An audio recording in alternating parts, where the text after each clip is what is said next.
in case there are questions about preschool. Well, just because you have a deeper lens. Nancy's just running a couple minutes late. Do they still want those doors open? Jim? Oh. I don't know. It's just, Yeah, it's a little squeaky. it's like it background music. You're right. Sorry. So what we will do Oh, is... the gym. There's something good going on down there. So squeaky sneakers. At least the floor is really clean now. Right? It's still shiny, still all waxed. At Yeah. least they're not playing music yet. Okay. Yeah, when I think it's okay. No big deal.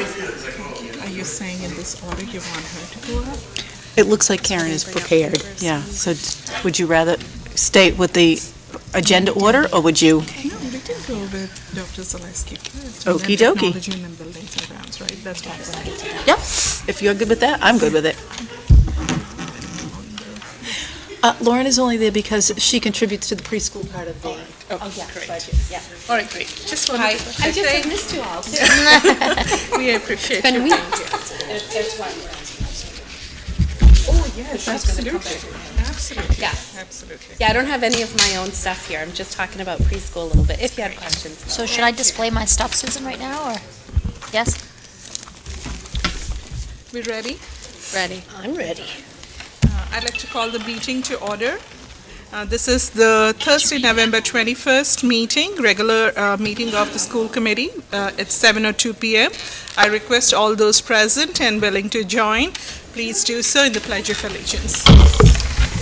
I pledge allegiance to the flag Professional support in the inclusive environment in the classroom versus intensive support because you might need additional support, whether it's with instruction or behavior or emotional regulation.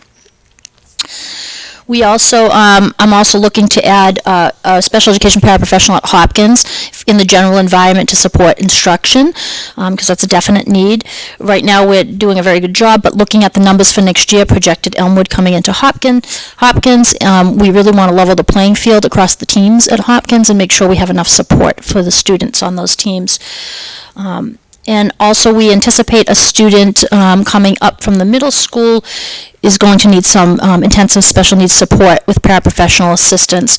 Typically at the high school level, we don't need this type of support often, and so really this year, in looking at the numbers and all of the work that we're doing in our life skills program in conjunction with their 18 to 22 program, to make this work effectively so that the students are receiving the functional living skills and the instruction that they need in those programs, we need this level of support because they're functioning at different levels and they're doing quite well, but we want to keep it that way. So we're going to ask for that support. The .5 psychologist at Marathon, so if I can just explain that a little bit. Right now we have a .5 psychologist going to Marathon to provide assessments and intervention. We also have a .2 psychologist coming from the high school, so it's a 1.0 position, coming down to support the pre-K. What's troubling about that is the number of evaluations and assessments that we're doing due to the increased enrollment, and as well as the student needs and parent requests for evaluation. It's causing great difficulty because our high school psychologist is having to leave the high school and go down to the preschool to do these assessments. And when I met with the high school staff as well as Mr. Bishop to ask, what they need to stabilize their building for next year, hands down, all of them asked me to please keep related service providers in their building because what happens is our psychologist will conduct the assessments, but is often called upon to be an expert at the team meetings, and the person's not available because they're at the pre-K. And it's really difficult because then they have to plan around when the person's going to be in the building. So in looking at the number of evaluations that we're going to have at the pre-K through one level, because of all the students coming in, combined with the high school, it's pretty astronomical. We have upwards of 80 students being evaluated at both levels. And so by putting in the .5, that allows me to have a 1.0 position at Marathon and a 1.0 position at the high school, and just it levels it so that nobody's leaving the buildings and the building can be supported. And what's nice about that in Lauren's building is when they're not testing, there's an opportunity for them to provide crisis intervention, service, and support. And right now, because we are sharing positions across the district, oftentimes other folks are called in who might not necessarily be familiar with the student or the family, and that can be tricky. Parents might have questions about, a precipitant to a behavior, or, what's been happening ongoing with the student in the classroom, and the provider that might be stepping in to help, because that's the person on site, isn't as knowledgeable as a person who would be consistently there providing support. So we feel that this is really in the best interest of the students and the social emotional health of our district, as well as keeping us in compliance and special education with the testing requirements, because we never want to fall behind on timelines. And we haven't so far. We've done pretty well, but we want to keep it that way. Additionally, I'm asking for secretarial support. Last year, I asked for secretarial support in other buildings. This year, again, with the growing needs of enrollments, our secretaries at both the high school and the Hopkins level, oftentimes throughout the year, last year and over the summer, I would have to pay them extra out of my 240 grant, just because the overwhelming amount of work that's required to make sure they're meeting the timelines, compiling records for me if I have record requests for providers, and all the filing that goes along with it to ensure that we're meeting the timelines and packets are going out to different placements. I'm finding that they're doing work after hours and in the summertime, and what's tricky is every year it's a balancing act with me, where I look at our 240 grant and I worry about, are we going to have enough funds to support secretaries to do some work in the summer, because they get behind during the year with some of these requirements. So to eliminate all of that, if I'm able to increase their time here in the district during the day, not that this will be completely eliminated, I'll probably still need some help in the summer, but it's going to level the playing field so we can get the job done and they're focused. So that's a 0.3 increase in total for secretarial support. So ultimately, the pre-K position, as Lauren spoke about, is going to support our potential incoming EI projections and be able to allow us to provide services to those students. The paraprofessional supports gives us the opportunity to provide in-classroom support to the teaching staff, as well as to the building administration and to the related service providers, to offer social emotional support to those students above and beyond who might need assistance, escorting through the halls or in classrooms or other settings. That's what's nice about the paraprofessional positions. We have that flexibility to have staff go to and from places with them if they need that level of assistance. And then again, the psychologists to stabilize and level the playing field. And then for student support, service delivery with the secretarial support. So just as a summary, my expense summary in general, apart from the staffing requests, I'm asking for an increase of about $158,000 in expenses. And the more significant expenses are related directly to transportation needs, as we're transporting students to and from programs. One of the things that we're doing more of, which I think is really in the best interest of students, is we have students in some programs who are requesting to stay after school for activities, because we really want them to be able to develop some friendships and to really develop some skills and be part of the life of the school that they're going to. And so we've been requested to, provide additional transportation maybe after hours beyond the program, which is a cost impact, but it's just so good for the kids, and it's really worked out well for us, so we want to continue to be able to do that on top of the transportation requests we have and we're obligated to provide, so that's above and beyond. We're also providing transportation to students that are homeless in the district, so that's another expense. And then we also have to put monitors on the vans sometimes. So for students having difficulty, we might need to put a monitor for support and safety for the students and for the staff. So that's an additional expense. And the foster care and the homeless transportation. In the area of contracted services, I've increased that to about $35,000. And what that is to address specific contracts. So we have contracts with Learning Center for the Deaf to provide orientation and mobility to students with visual needs, communication needs and assessments. All of those we do through outside providers and vendors, which require a contracted service provider to do that, as well as if we have students in placement that have specific reading needs. We might have tutoring that we're contracting with, so we want to keep that going. I've also added this year some funds into contract service for CPAC workshops. So we're working to expand and do some things in CPAC to provide offerings and presentations, and that there is a cost impact with that. We are trying to fundraise with CPAC, but in my collaboration with CPAC through the budget process, we have decided that it's really best to have a safety net in the budget, because the 240 grant is fluid and it's unpredictable. So far, it's been working quite well for us. In the past couple of years, we've had a slight increase, but every year we always get the memo that there's a threat that we might not get as much and what's going to happen. And it's very worrisome for me as a director when I get those types of alert emails, because primarily we have to prioritize salaries, stipends, transportation, and those things. So these other things are like luxury items. They could be luxury items that I might not be able to afford. So to avoid the potential impact of that happening, we're going to budget for that for now. And in the future, it's my hope that as we fundraise and we're able to add to the CPAC gift account, we wouldn't have to necessarily budget that way. But to get us off the ground and launched and successful, I want to be able to have those funds in the budget. And I also put $5,000 in ESY contracted services. So we have a lot of work that we're doing on our ESY committee, and we've had some suggestion. Ms. Tyler was actually part of that in terms of looking at different programming for potential summer activities for students for social opportunities. And I don't want money to interfere with our decision making, so I want to be able to have some extra funds in the budget to allow us the flexibility to build additional activities and supports for students in the summer. And that $5,000 can go to anything ranging from paying for a program for students to attend.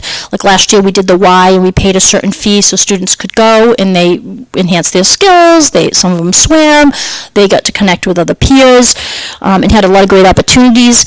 We also need to think about transportation in that cost. So again, I just didn't want money to hinder our opportunity to further advance what we're trying to do. So I'm budgeting for that as well.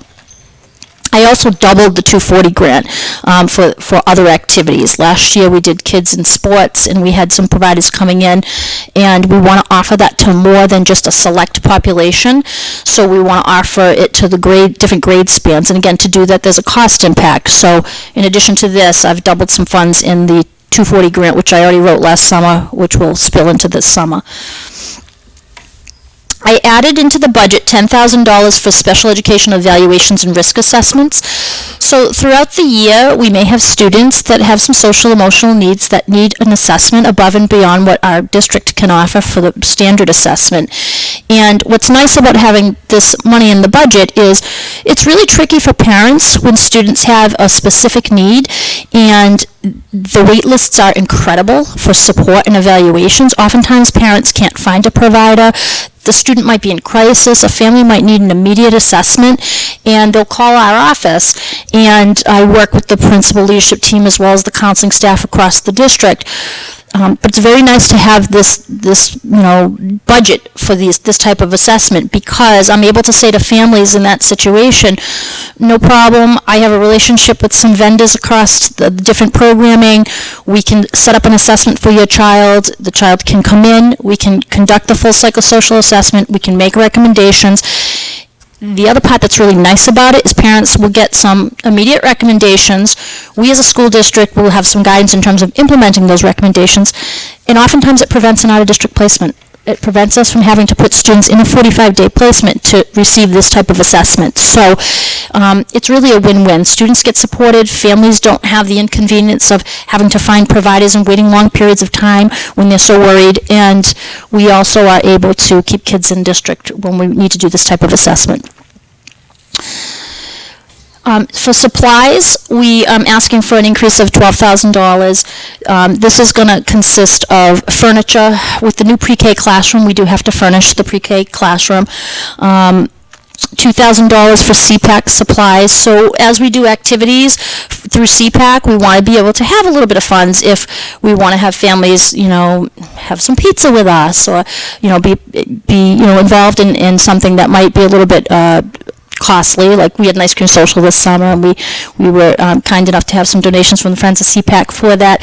We want to be able to have funds for things like that as well. and to be able to offer that to families without worrying about the money aspect. Also, high school furniture, Mr. Donahue has asked me in partnership with Mr. Bishop for $2,000 for some student desks. There's a need for some student stand-up desks at the high school. So the high school hasn't asked for a lot in terms of supplies over the years, so we did agree to that. And then the $3,000 to support the 18 to 22 program. So the 18 to 22 program, as you know, has moved into a new location. Very excited about that. They're doing quite well. We're going to be having an open house soon. You'll be getting a flyer about that momentarily. And part of the work that I've agreed to do with the 18 to 22 program in partnership with Dr. Kavanaugh and Susan Rothermick, Tim Pearson, as well as we're going to formulate a committee eventually. We're going to create a program vision, and with that program vision, we're hoping to work with the students to engage in some kind of a business endeavor so they can really put to work some of the great skills that they have and to help them put into action some post-secondary skills to prepare them for their future beyond the 18 to 22 program. I don't know what that's going to be, and I don't know what that's going to look like, and like I said, we will be working to formulate a committee to discuss that further, but I want to have the funds to get us started to potentially launch something like that. So if anyone has any great ideas, I'm so open to that. I really am. I think this is going to be exciting work. And then finally, the tuition. So we're pleased to report that the budget this year has a slight decrease in the tuition amounts for our out-of-districts. So the out-of-district budget is always fluid. Students move in. Sometimes they move in, they're in placements, they move out. We've been able to work, when I say we, myself and Ms. Shagnon, our out-of-district coordinator, have really done a good job of analyzing student needs and bringing students back where appropriate. When I looked at the numbers more closely, within this past year, we were able to bring back 5 students. 5 students also went out. A couple of them moved in and they were in placements, and a couple of them we actually put out. But what's nice about that is students that were out were able to come back that had been out, and we worked with the families to develop action plans. So, just to help folks understand, when students go out of district, they're still part of our district. They belong to us. They're not just out there. We connect with them. We check on the programs. We work with the clinical staff. Ms. Shagnon and I tag team. We go to different meetings in the out-of-district placements. We talk with folks. And if students express an interest in wanting to return, or families want the students to return, we strive to allow them to do so.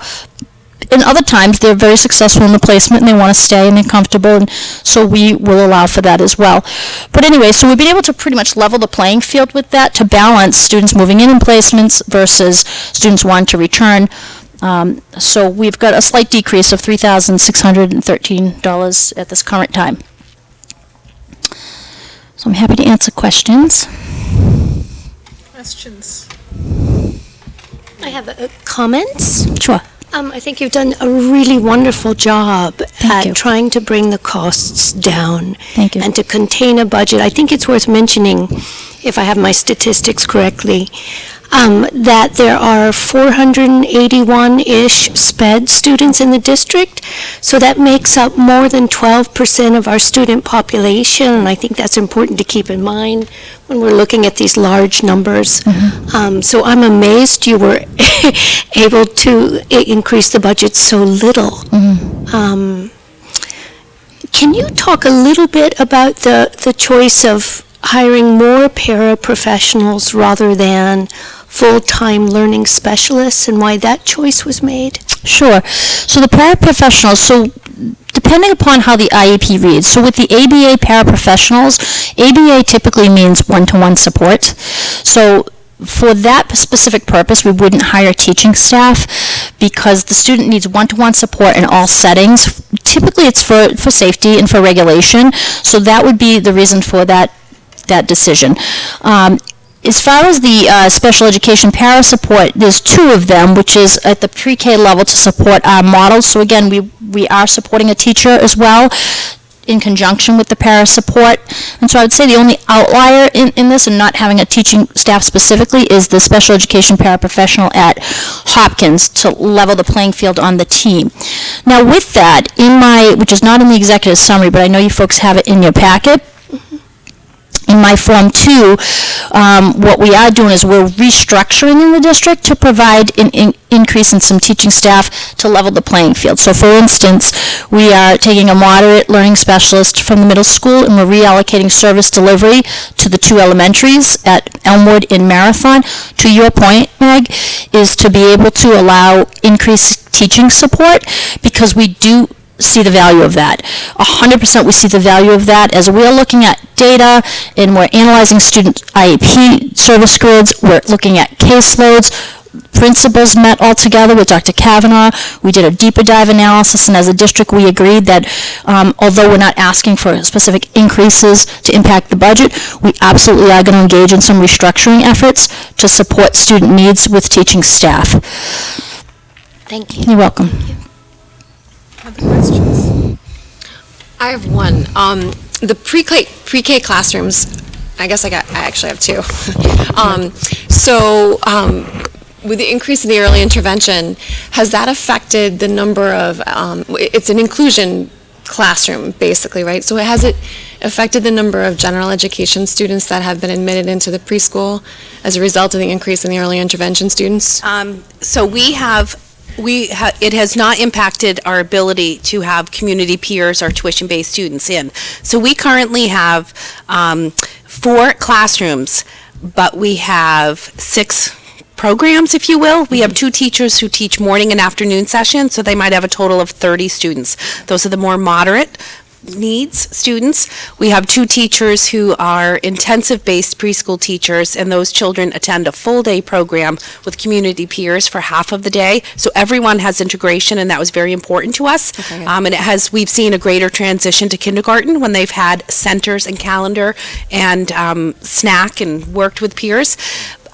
So what we're seeing is our shifts from early intervention are more intensive based. So where we have 2 classrooms and we have X number of slots for our special education peers, we're running out of slots, if you will, as we know who's turning 3 in March and April and who moved in over the summer. With the additional classroom, we will be able to add more community peers as well, because we always balance it out. It's not just special education students. Everyone has inclusion in preschool. Okay. And this is logistical, but there's a classroom for these preschool students? Someone has to travel already in Marathon. Someone's So traveling. every room is booked. There is no empty space. And next year, some of our programs will have to travel. I know, 2 years in.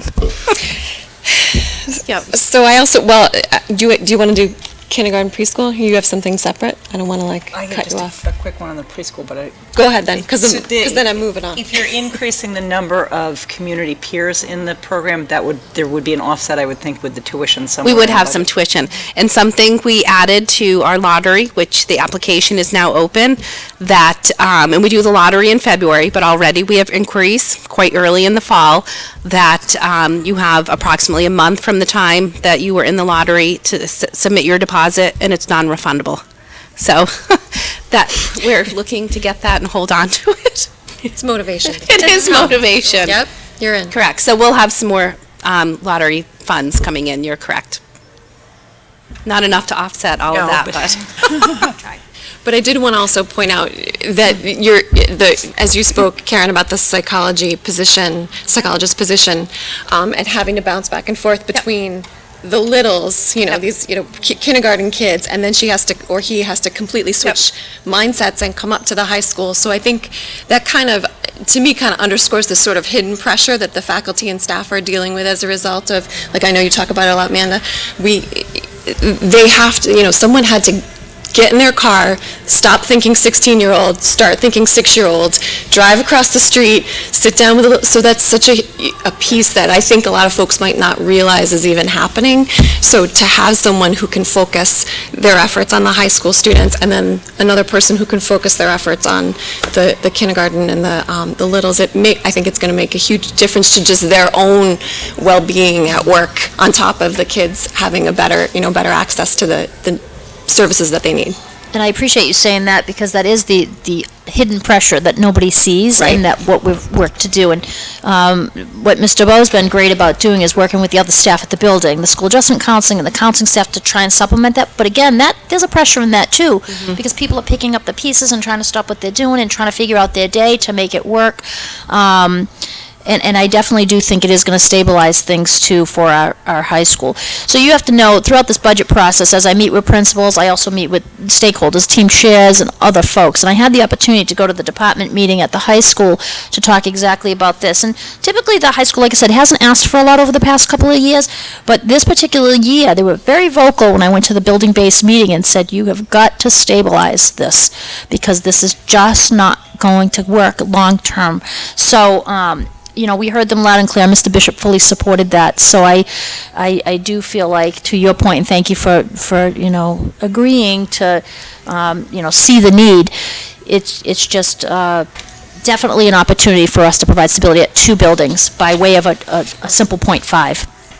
So can I just ask about that? So that'll give us 4 total psychologists, right? So what happens at Elmwood and Hopkins in the middle school? So, Psychologists. Yep, so at Elmwood and Hopkins, there's 0.5 and 0.5, Okay. so they have lesser testing numbers. Not that they have lesser responsibilities, they certainly are involved in crisis management and behavior support team, but when I analyzed, because I don't just analyze the caseload, I analyze the number of legally binding testing and the requirements that are pertaining to that. And so at each of those levels, it's about 28 and 40, whereas at pre-K through 1 in high school, you're talking 80 to 90. And again, part of that is high school parent requests, students are going off to college. A lot of times families, in addition to the 3-year re-eval, they're asking students to be assessed. They're nervous about if their child's going to need a 504, and they want that testing done, because that testing is a cost impact once you leave high school. It does. So, and that's very understandable for families. So we do a lot of that, as well as at the pre-K level, the opposite end of the spectrum. It's all these children are so young, and they may have a disability, and we're so scared and worried, so we've got a lot of evaluations from EI. So, to your point, Jen, when our psychologist leaves the high school, she's not just going to Marathon. She's leaving the high school, getting in her car, going to people's houses to assess these kids, then having to come back to the building, report out to the team, then jumping in the car and going back to the high school. So that is a lot of moving parts, where she has to report back to this team, then report to the high school, and report back to the team about what's going on, and try to crash into the meetings that she might have missed part of. So I do think it is just going to be really great for stability long-term. And now, with that testing, for example, for the preschool for EI, last year we had almost 50 evaluations just for children transitioning from EI. They don't all qualify for our program, so it's not an automatic, sure, come into our preschool program. We assess them, we determine if there's an educational disability that requires our public school special education service. So it is a lot of time, but it's not an automatic welcome to our school. And given the age of those students just turning 3, within the pre-K 1, the 3-year eval process, that's why there's so many in our level, because you have those who are just turning 3, and then 3 years they're still within our building. If they're coming in at 3, they're still with us come first grade, that it's time for their 3-year eval. It's not that we love testing, but we do a lot of it. It's just There's some sort of rules. age-wise how it works out. Right, and then there's, like I said, legal timelines that we have to abide by. Once the testing process starts, within a certain time frame, which is 45 days, you have to evaluate, write up conclusions, reconvene the team, and make recommendations. And so you have to think, when you have 90 students that you're testing, and this is why I need secretarial support increased, particularly at the high school, they've got to help keep track of, okay, you've got to get a team in by such and such a date, or you're going to be over the legal timeline. And we have to do that, because if we're making critical recommendations to students, we want to do it within a timely manner so we can get the services in place, because that takes time. Can I give one more? Please do. Totally monopolizing, I'm sorry. The one last comment I wanted to make is that I think that you've put a lot of thought, and I think that, you have done a great job in justifying, almost everything that you have here. I think the one tricky thing is, if in your presentation there were a couple things that you sort of mentioned we might consider to be luxury items that, with full appreciation for how awesome the idea behind some of those things are, and, in a perfect world, we'd be able to give all of these great things to all of the kids. I think it's tricky to hear luxury item when you also hear we really need close to an 11% increase in budget, right? So I think that's one last comment, I guess, just something to think about, is because I think, all of the other things that you mentioned you can justify and stand behind, and I think we have very little argument to say any of these things are optional or luxury or any, debatable at all. But if something, is for a very theoretically awesome idea, but is not necessarily a requirement, or, I think that's going to be tricky this year, I suspect, anyway. So, I don't know, I just wanted to throw that out there, because I feel like that's a piece that is hard, Sure. Anyway, there you go. Yeah, thank you. Dr. Zaleski, this is the first presentation of the operational budget. And is it fair to say that this is based on expected increase of 234 kids for next year? Is that fair? Yes. Okay, so just wanted to keep that in mind for all of us, that that's what we are looking for in terms of increase. Having said that, I think it's very clear to me that a lot of thought has gone in. I'm very, very appreciative of the fact that you have worked with the CPAC members also, clearly, when you brought forth some of the things that you have brought forth. And so a couple of questions on my mind. One, in terms of programs, are there any other new programs that you're thinking that our student body needs that you would want to bring forth? Not yet. I think the enhancement of the 18 to 22 program, which is definitely a vision that I have for the district. Again, I don't know where we're going to go with that, but that is a program that is going to probably require some definitely more thought and analysis. In addition, the work that we're doing with CPAC to enhance and advance what we're doing with our ESY programming. And then with the increase of the psychologist, we've done a lot of work in the district to align our social emotional programming. We will continue that work as we continue to offer the level of service delivery we have across the districts with different programming. So we'll continue that. Above and beyond that, as of this moment, I'm not creating anything new. I'm trying to stabilize and keep what we have and enhance what we have and do some work to further the advancement of particularly the 18 to 22 program and the work we're doing in CPAC and ESY. From there, it's a matter of continued assessment as we continue to look at our MCAS data and our scores and what are we doing academically in the different environments in both ELA and math, and what are the needs. We will always keep assessing that. And I can certainly talk to you folks about that data at a different presentation, but we, special education and looking at the overall scores for the district, we have made substantial progress toward our targets. So we're doing well. Obviously, you always want to strive to keep improving. You never stop and get stale and stop analyzing that. We will continue to analyze that ongoing. But I think the three big things that I spoke of with the social emotional learning, the 18 to 22, and the ESY programming aligns, and the CPAC programming aligns with current strategic plan items. So all of my vision and work is directly aligned to the strategic plan vision, which again we always assess and we work to analyze as a district group with Dr. Kavanaugh to assess what else we need to do in the special education department specifically. Please don't get me wrong. I think it's very clear that you are looking to further that case. I'm just wondering if there's anything additional that you're looking to do. And, you talked, surely you used the word luxury items, but I just want to point out those were the smaller number ones, right? Those were like the 3,000, 5,000 that you were talking about? Right, so the luxury items, and again, I apologize for the terminology, I say that with great trepidation because I worry about the grant. So for instance, the things that I put here, like $2,000 toward food and CPAC supplies, I don't consider that a luxury because we're doing really great work. But if the grant comes in, that could be a luxury item. So if we needed to make a slight cut to the budget, that's something we could look at. But I would hate to do that because because the climate of the federal government, if we get cut in the grant funds and I'm not able to do this work, and let's say the fundraising didn't come in the way we were hoping it did, that could have an impact on our progress. So really, luxury item, it pertains to the work. In the current budget climate that we're in with enrollments and all of the needs, certainly if I had to make a shift or a decision, that's something I could look at, but I'd have to only look at that in comparison with FY 240 grant projections, which I don't get until the summer. And that's the worry for me. That's the worry for me. So, and you're right, Mina, it's the smaller number items. Everything else that I presented, there is no wiggle room regarding transportation and contracted services and the staffing that we need, because we have to be able to know that with all the students we have coming in, we can provide a safe level of support where they can continue to academically grow. I mean, the academic, social, emotional growth and needs of our student is just so imperative.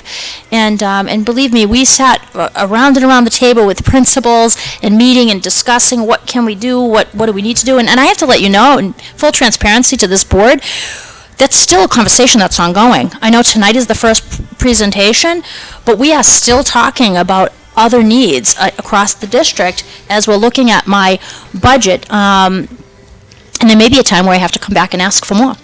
Truly, I want to be responsible in the budget process. And at this point in time, being before you tonight, these are definitely the needs.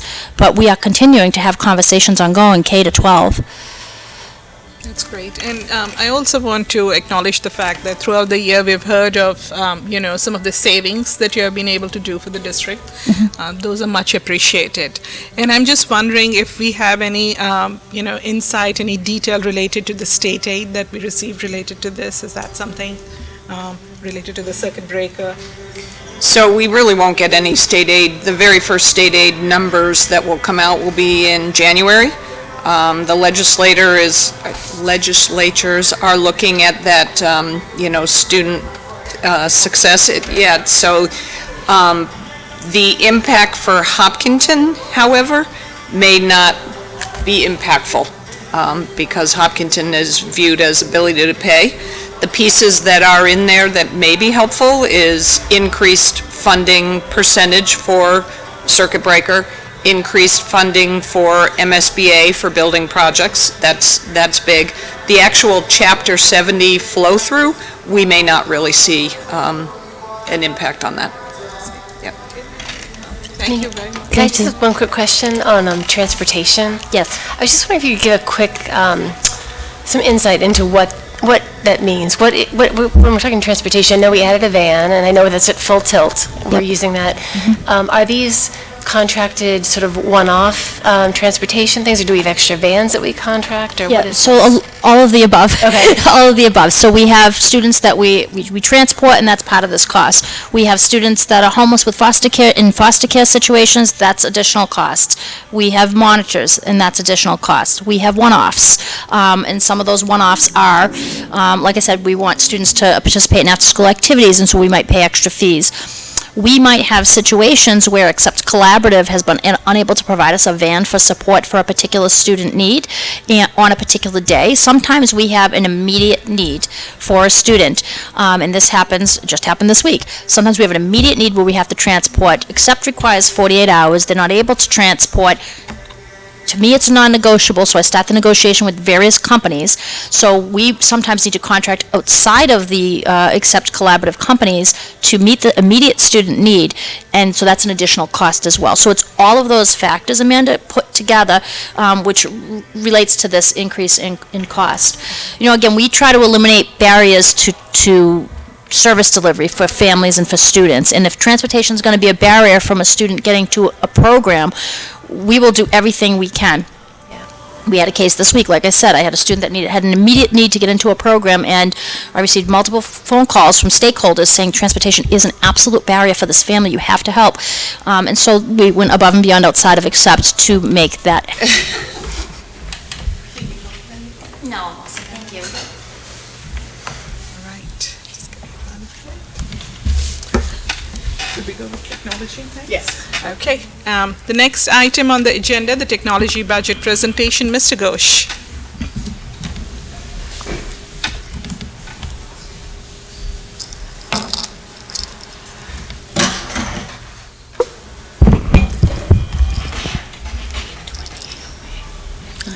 I knew it was a pipe dream.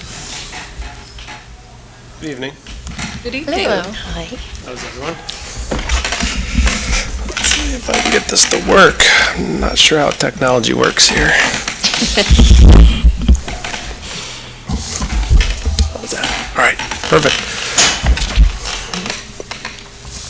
I'm here tonight to talk about the FY21 budget for technology.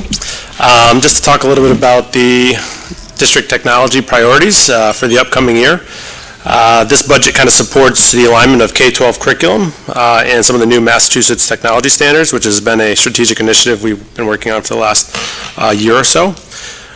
Some of the data privacy work that we've been working on with a lot of our applications and software tools in the district. The district budget will also support maintenance of all of our systems, hardware, software, and any device repairs that need to take place in the upcoming year. Instructional software, which primarily supports learning, specifically math and reading enrichment and intervention programs across the board. And then finally, all of the network structures, both wired and wireless network structures and security systems throughout the district. The first part is talking about the personnel summary for this year.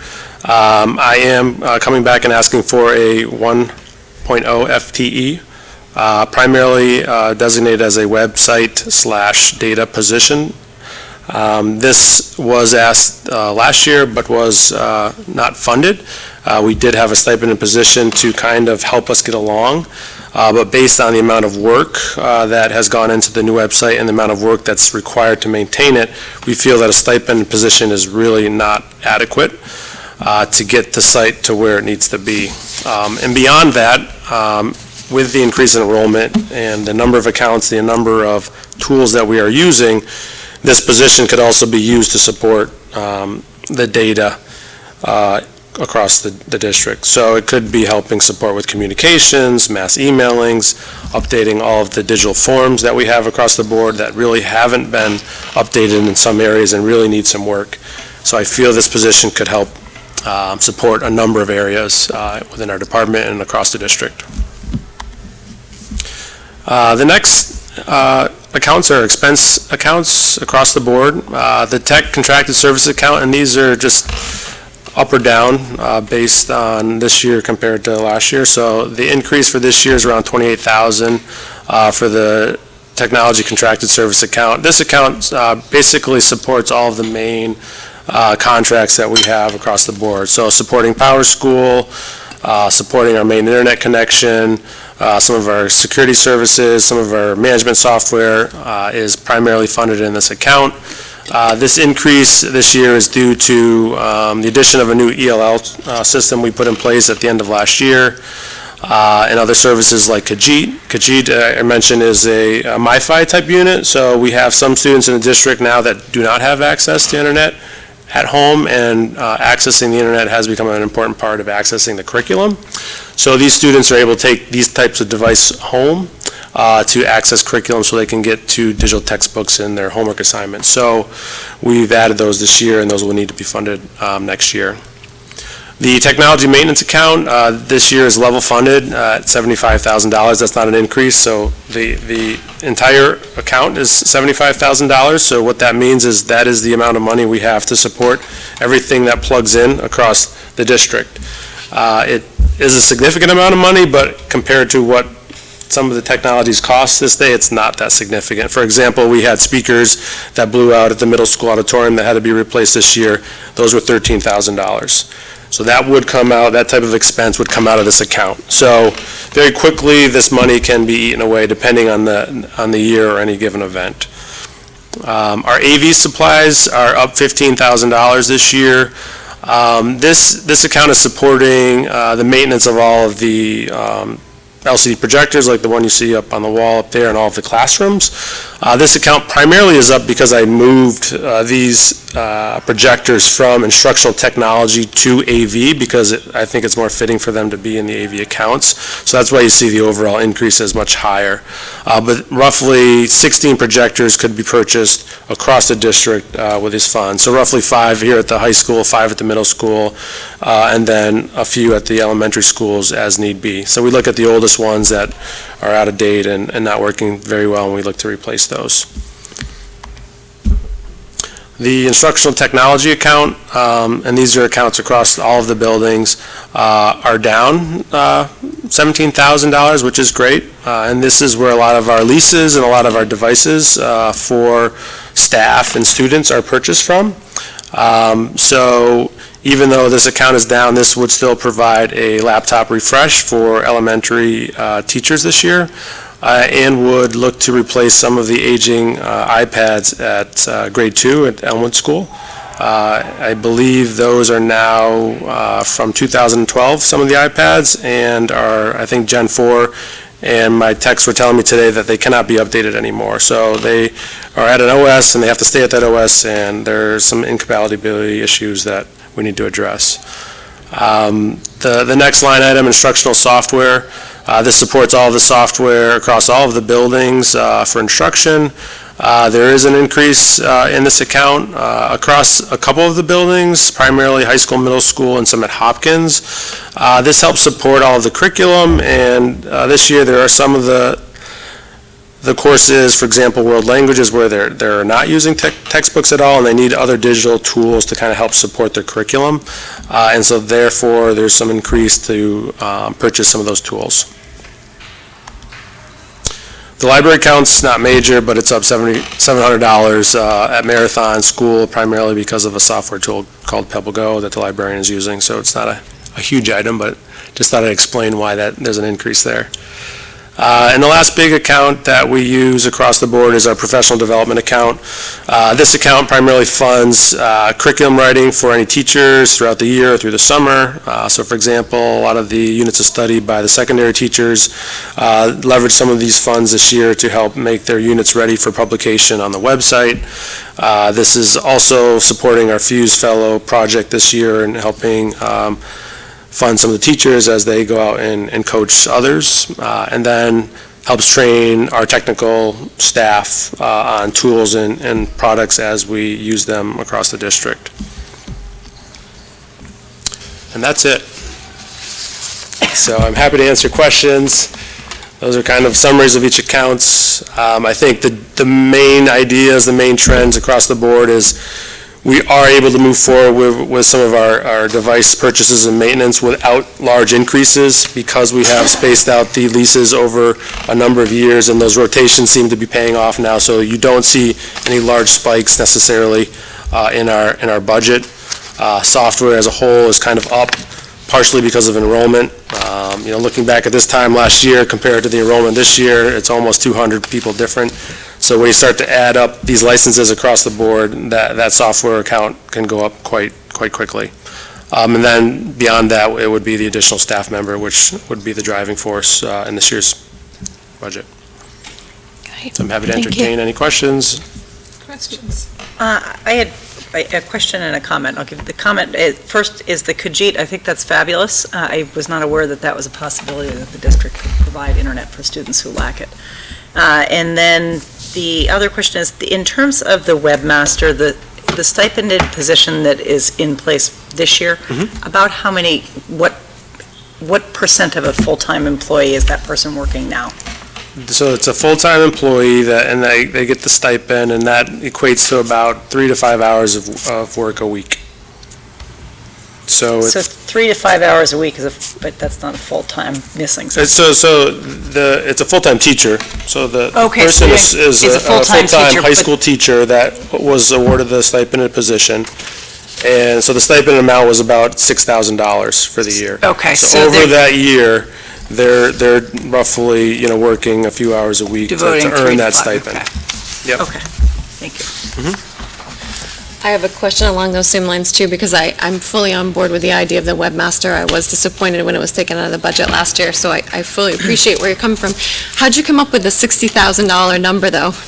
Well, last year it was around 80,000, so I'm being a little more optimistic. So that's what I was wondering, because when I saw 60, I was like, can you get a webmaster for 60 grand? I don't know if you're going to get a... It depends, I guess, on how many years of experience they have. So I guess I'm hoping if we got someone on the younger side that, maybe has a little more social media experience, is just out of school, that has that fresh new look, would be someone we could train and work with, right? Okay. But I think what we really need is a workhorse that can do that, right? The site is built and there's a structure there. We need someone that communicates well, writes well, can work on a lot of different projects, can network with administrators and teachers and kind of tell our story. And so I don't think we need a high-end developer to do that. I think we need someone that has some skills across a wide a range of, areas, from Photoshop to taking photos to writing. Okay. So, that helps. All right, Yeah. that's But fair. I know, it just seemed low if I to got me, out of and I college and thought- had a $60,000 Yeah, job, right, I'd be happy, so, right? Do what you gotta do, but So- yeah. Let's be honest, the college students are, like, aside from you, most of us at this table, probably the college students are well ahead of Yeah. technologically. It's true. Other questions? Comments? Yeah, I just want to also echo the support for the webmaster, and I think it's hard, we understand the need to put, say, teachers or special ed paras, right in front of kids, and we think of something like a webmaster, and it sounds kind of fluffy. But the reality is that the work has to get done. Parents, teachers, students need access to information, and that falls a lot on our administrators, our principals, our assistant principals, and that takes them away from the kids. So I think, while it seems fluffy to some, to me, in our growing hectic pace, world that we're living in, that you're living in, it's actually not at all fluffy, and it makes other things run so much more smoothly and frees up time from student-facing members of the district that, I consider it more critical for that reason. So I'm hoping that it stays in the budget this year. Obviously, it's going to be a difficult year, but I'm really hoping that it stays, because I hear from the principals, like through our website subcommittee and talking to people, maintaining information and pulling data out for reporting, et cetera, is a huge part of the job. And it's not really where we want those people to have to spend their time. So true. I'm very supportive of It is hoping- hard, because we're putting a lot of pressure, as you said, on those people, plus even the building secretaries who are faced with 100 different problems a day that say, oh, can you update this or change this? And it's a struggle. It is, So- yeah. So, thank you for asking, and thank you for putting this Yeah, together. Thank you so much.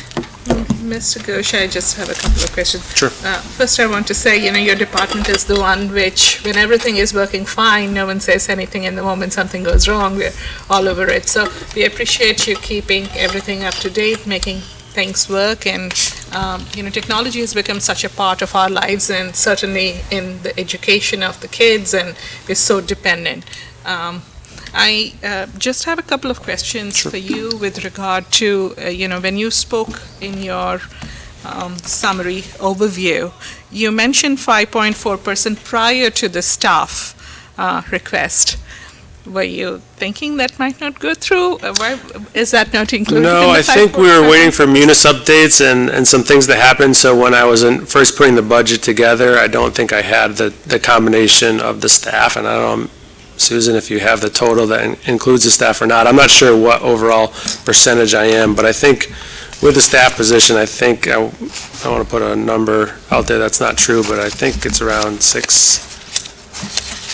6.8 if I had to guess, but, Hold on, sorry. 8.5, 5.5 along with the 60,000, when we add the 60,000. that's correct, within the department. Sure. So the departmental increase is 8.5. Okay. Not the overarching budget. So the reason you get these reports the way you do with existing staff is because all of these new requests have not been passed yet. So we have not entered them into Munis. So that's why what you get now from Munis gives you the percentage of existing staff, existing expenses, without the new personnel requests. The second question I have actually is on this Munis report, looking at the last two items, the total expenses and the grand total. So we should be looking to the grand total, is that fair? The grand total, correct.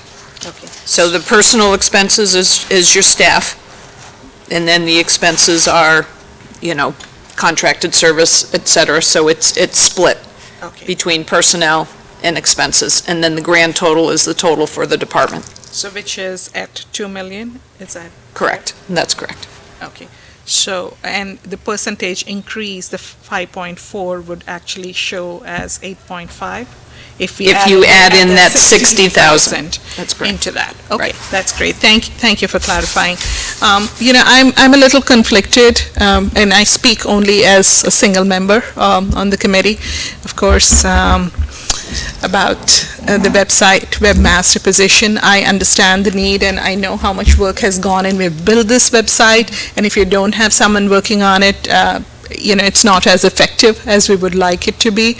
At the same time, we know we are in a place where we have many, many needs. I wonder if we can look to some other opportunities with the technologists growing up, numbers in the community growing. If there is any way, especially with some of the forms, etc., if we can recruit some volunteers, if that's a possibility. I know everything is not possible by volunteers, but if that in combination with the current stipend position, I would like you to think about it with all the needs that will come forth. Sure. Right. That's fair. And one last comment was on the Khajiit that you mentioned. I know that some libraries, I don't know about our library, some libraries also offer those kinds of services, to be able to take home a mobile hotspot device and utilize that. I wonder if our library is doing that and if there is a collaboration possibility. I don't know for sure, but I could check. Just some I thoughts could check, yeah. To think about.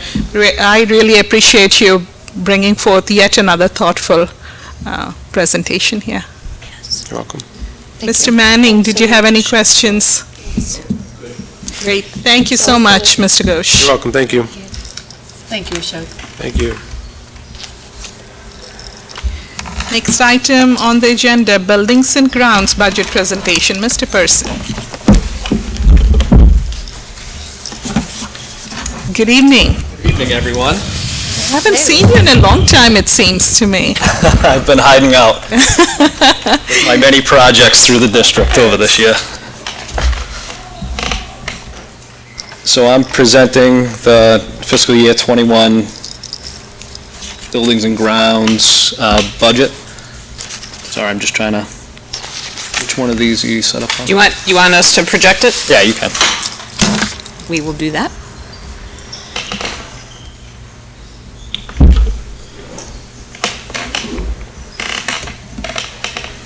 Actually, I already had that up.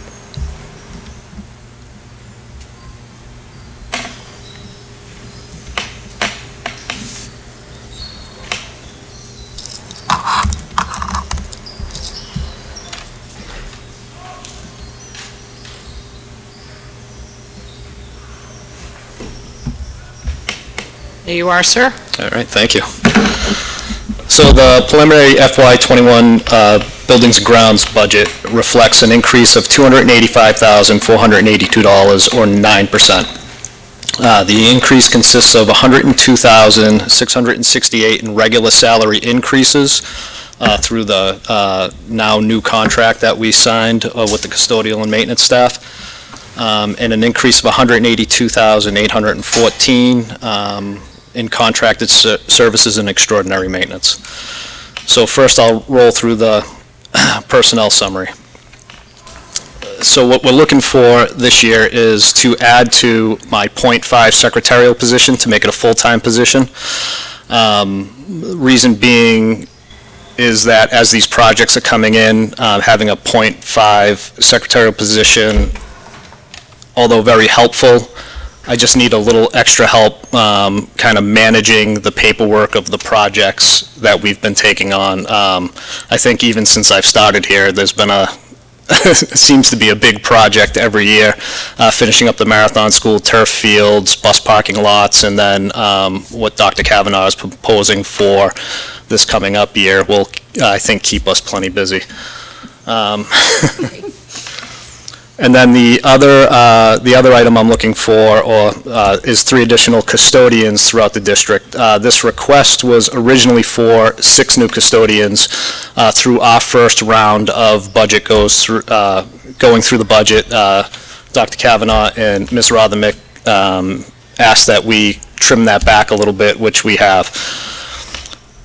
I do have some reasoning for wanting originally 6 custodial positions, and I can go through that. So as we're looking at kind of guidelines in cleaning a building, there is 5. They're not nationally recognized, but they're getting there. Guidelines that facilities directors are using, not just in schools, but throughout the facilities world. So just to give a quick overview, a level 1 would be a spotless building. It'd be found in a hospital or, a corporate suite. At this level, with the proper supplies and tools, a custodian could do between 10 and 11,000 square feet per an 8-hour shift. A level 2, in the standards of best 1, worst 5. Level 2 cleaning is the utmost standard for most school cleaning and is generally reserved for restrooms, special education areas, kindergarten areas, or food service areas. A custodian can clean approximately 18,000 to 20,000 square feet in an 8-hour shift. Level 3, cleaning, and this is the one that we're trying to achieve through our program here. Level 3 is cleaning of a normal amount for most school facilities. It's acceptable to most stakeholders and does not pose any health issues. A custodian can clean approximately 28 to 31,000 square feet in 8 hours. Level 4 is not normally acceptable in a school environment. Classrooms would be cleaned every other day, carpets would be vacuumed every third day, and dusting would occur once a month. At this level, a custodian can clean 45 to 50,000 square feet per 8 hours. And then a level 5, cleaning can be very rapid and lead to an unhealthy situation. Trash cans might be emptied and carpets vacuumed on a weekly basis. One custodian could clean 85,000 to 90,000 square feet per an 8-hour period. So how do we stack up, right? So in the high school, we currently have, and I'm only including night custodians, not the day custodian, who has a little bit different job than what the night custodians do.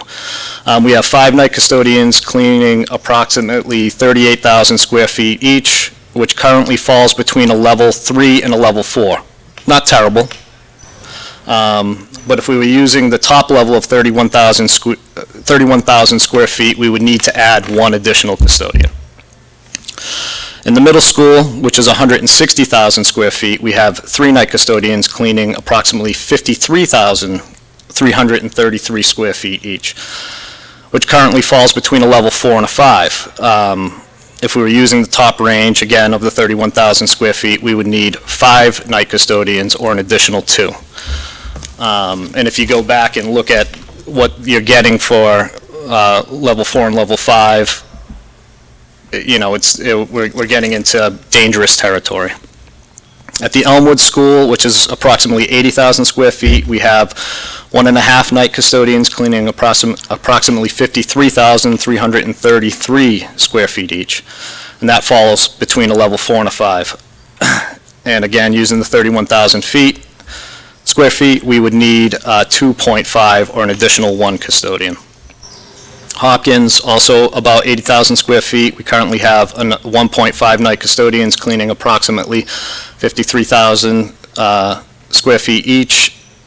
Well, that one's a little skewed because we have, we fall between a level 4 and a 5. We would need an additional custodian. Marathon School, we're in pretty good shape. We currently have 2.5 night custodians cleaning approximately 37,200 square feet each, which falls between a level 3 and I forgot to put a level 4 in there. But we would need to add an additional 0.5 custodian to that school.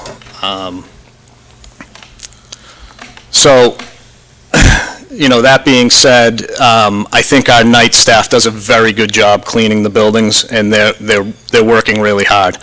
One of the issues that we run into, though, is if the way the system works, if a day custodian takes vacation or vacation day or sick day, one of the night custodians from that school fills in for that day position, which would leave a half a custodian to clean that building that night. So we're spending I think a considerable amount of overtime when we come up to those vacation weeks and so on and so forth. So, it's really kind of a 2-level thing of what we're trying to accomplish. We want to get our buildings as clean as possible, and we want to make sure we have enough coverage to clean the buildings when the custodians aren't available to. be there. The other portion is the expense summary. So in the expenses, this consists, it's $182,814 and consists mostly of contracted services of $91,550 and extraordinary maintenance of $76,200. So for this year, so why this looks may sound a little skewed. So what we did this year was we had a lot of money in, about $100,000 in contracted services that really belonged in our repair and maintenance accounts. So what we did this year was we moved that money over so we can better track our spend in each school when it comes to services that we're, providing and things that we're fixing. So we moved that money over, which really ramped up my repair and maintenance accounts, but it kind of leveled off because I pulled it from one place to put it to another. Where I added into contracted services was $91,550, and that is to get a preventative maintenance program going for our HVAC equipment at $81,550. So that's essentially having your filters, your rooftop filters changed, your belts on your equipment changed, everything greased. The other service that it provides to us is that having an HVAC tech look through the equipment as they're doing the PMs, they're able to spot deficiencies in the equipment, and we're able to address them faster than, the day it breaks and we have no heat or we have no cooling in a building. And then we also added $10,000 for district water testing. So I think it was right before I started, we ran a program through the LCCA, which lead and copper initiative from the state. And we had a lot of bubblers that came back in the high copper or high lead zones. So taking a few webinars and learning more about the process, we found that it's not our water from the town, and it's not the pipes coming into the building, but it's the age of the bubbler units themselves or water fountain units themselves, that when the water sits in there, that's when it's collecting the high levels of copper or lead. My predecessor had shut a lot of those down, and what we'd like to do is get them back up and running, retest the water. We've been starting to replace bubblers throughout the system, or water fountains, bubbler. So we're starting to replace those throughout the system, and we're in a current testing program that we had put in for last year. So we want to continue testing throughout the years to make sure we're providing safe drinking water for the students. The extraordinary maintenance accounts, so I don't know if you'll remember, a couple years ago, in order to get our budget into better shape, we took a lot of our extraordinary maintenance and we made capital packages out of capital packages out of them. So for instance, HVAC exhaust fans, we took those and we put them into one package and we called it a capital item. And that worked for the first couple years that we did it, and now the town has requested that we don't do that anymore. So we're taking our extraordinary maintenance, which would be anything $25,000 or less that the school needs to replace equipment or HVAC equipment or grounds equipment and stuff, and items of that to replace. So at the Elmwood School, what we're looking to do is repair I don't know if you've been down Elmwood, but the sidewalk coming from the street down into the building has deteriorated, so we'd like to get that fixed so it's safe for people to walk on. Replace some outdated cafeteria equipment. So a lot of our cafeteria equipment, we've replaced some last year. We're trying to get into a program where we get that up and running. We find that we're spending a lot of money in repairs on equipment that can be 20 years old. And so it feels like you're just throwing good money after bad, So we want to be able to start replacing or continue replacing that equipment.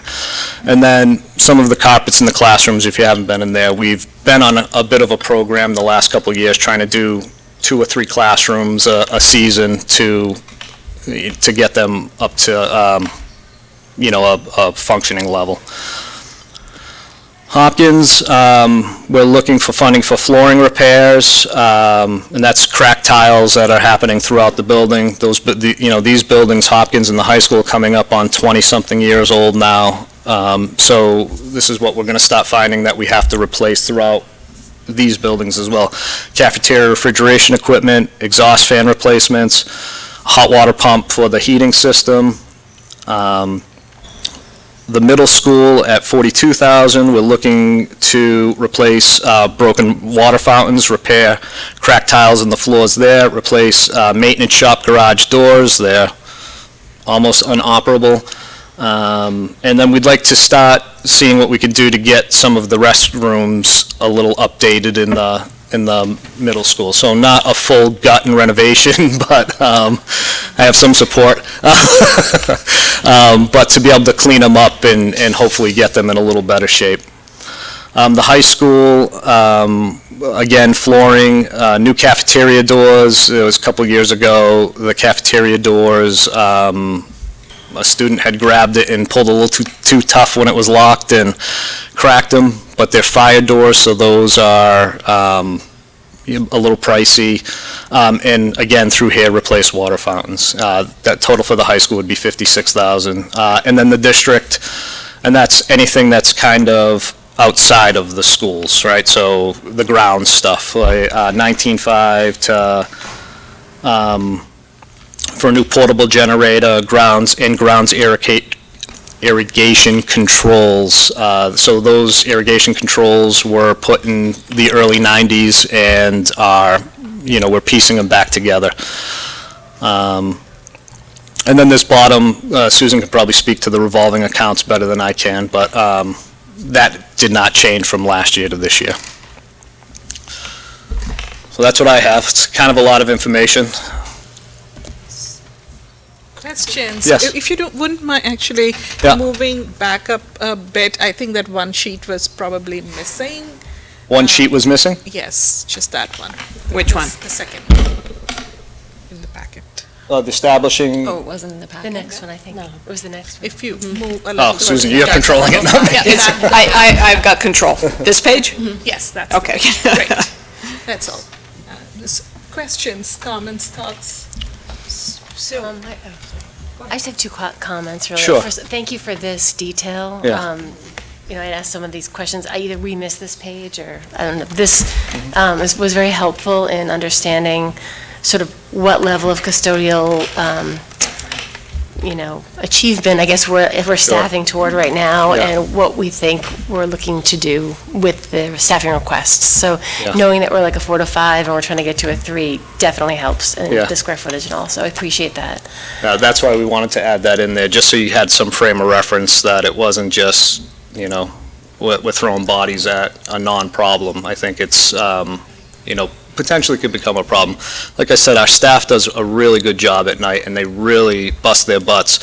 What I didn't include in the square footages was that we have one of the night custodians from here actually clean the administration building, and then one of the middle school custodians cleans the White House, or the 18 to 22-year-old program.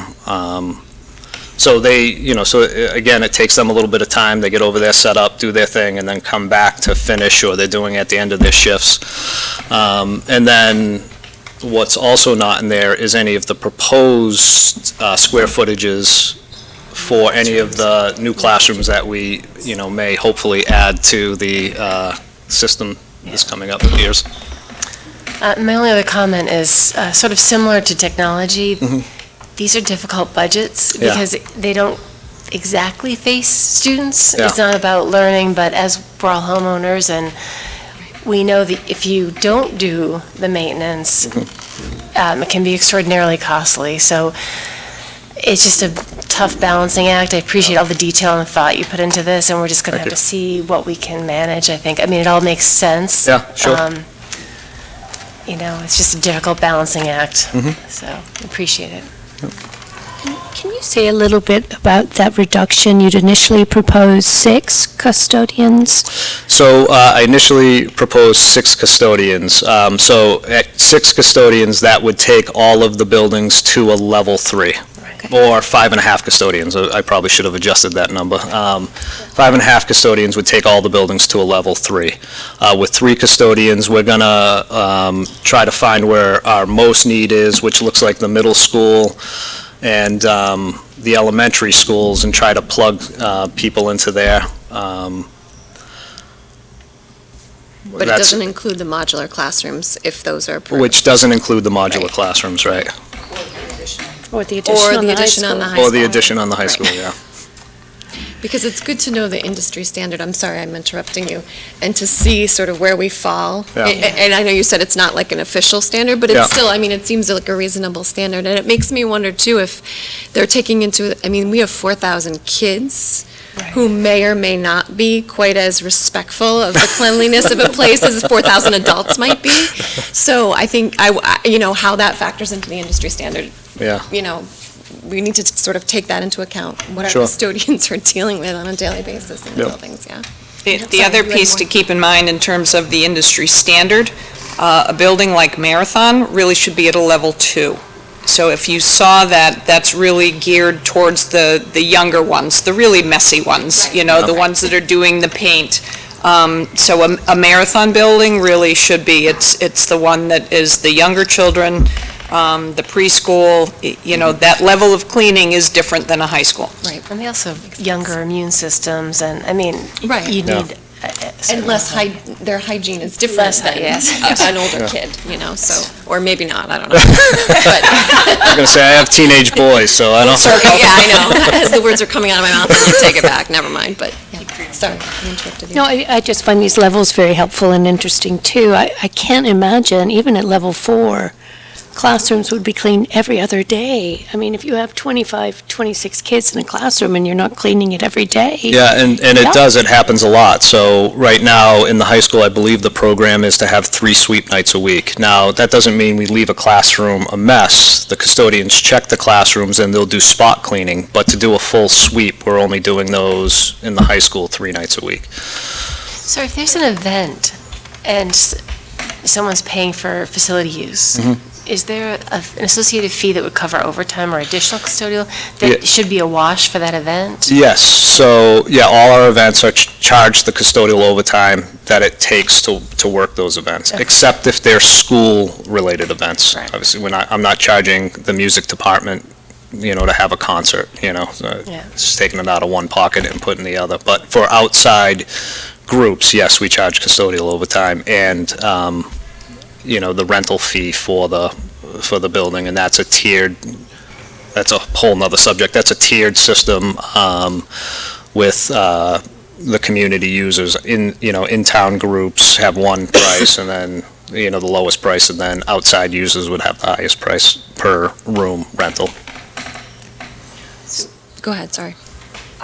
I would echo everyone's comments on how helpful the leveling thing is. It actually, though, leaves me with some concerns about where we're at, and even kind of adding the staff in where we'll be next year.